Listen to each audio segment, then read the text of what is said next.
Bonjour à tous et bienvenue sur Doctissimo pour votre Minute Santé consacrée aux petits bobos de l'été. Mon invité est le docteur Jean-Philippe Rivière, directeur médical de Doctissimo. Et tout de suite, nous écoutons la question de Sophie. Mon fils de 3 ans vomit systématiquement quand il est en voiture. Ah oui, quand on part en vacances, c'est vrai que c'est le cauchemar des parents, enfin surtout des papas souvent, parce que c'est vrai qu'après la voiture est un peu en sale état. Docteur Rivière, quels sont les conseils pratiques que vous pouvez donner à Sophie?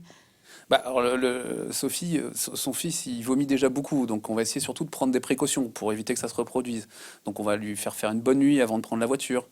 Déjà, on va rouler ensuite en voiture avec les fenêtres entrouvertes. On va essayer de le placer au milieu de la banquette arrière parce qu'il y a plus de mouvement sur la gauche et sur la droite. Voilà, on va s'arrêter régulièrement toutes les heures. On va essayer de le distraire parce qu'évidemment, il a déjà vomi. Donc, il va peut-être se dire, je vais encore vomir. Donc, on peut lui chanter une chanson. On peut Oui, vraiment lui faire penser à autre essayer de le chose. détendre. Et puis, quand même, on prend un sac et des serviettes parce que s'il est habitué à vomir, Ouais. essayer de diminuer le temps de nettoyage. Non, mais je pense qu'on l'a tous vécu, ça, de toute façon, hein. Je pense que c'est très concernant comme sujet.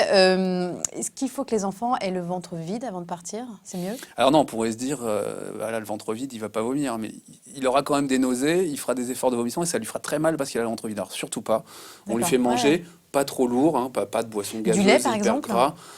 Le lait, pareil, ça part assez Bah facilement oui, quand même. Non, il on va vaut essayer mieux de éviter le lait parce que, par exemple, si on part le matin, pour le petit déjeuner, par exemple, qu'est-ce qu'on donne? plutôt des tartines ou du lait avec, ou alors avec des céréales et un petit peu de lait, mais D'accord, on ouais. évite de trop le charger, mais quand même qu'il ait quelque chose dans l'estomac parce que de toute façon, sinon après, il aura faim, il va réclamer des trucs à manger, il va grignoter en roulant, donc Cochonnerie c'est pas ouais. forcément mieux de, voilà. D'accord. Et si toutes ces précautions ne marchent pas, est-ce qu'on peut avoir recours à des médicaments? Alors oui, il y a des médicaments, surtout pour les tout petits, Ouais. qui sont dérivés des antihistaminiques, des anciens antihistaminiques qui font un peu dormir, qui calment un petit peu, comme il y a un sirop de notamine qui peut se donner pour les tout petits. Et pour les plus grands, là, même si c'est pas le cas du fils de Sophie, il y a un patch qui peut se mettre derrière l'oreille, qui doit s'appeler scopoderme. Et bon, tout ça, ça diminue un peu les Et c'est vraiment symptômes. efficace, ça? Ça diminue les symptômes si on les prend avant.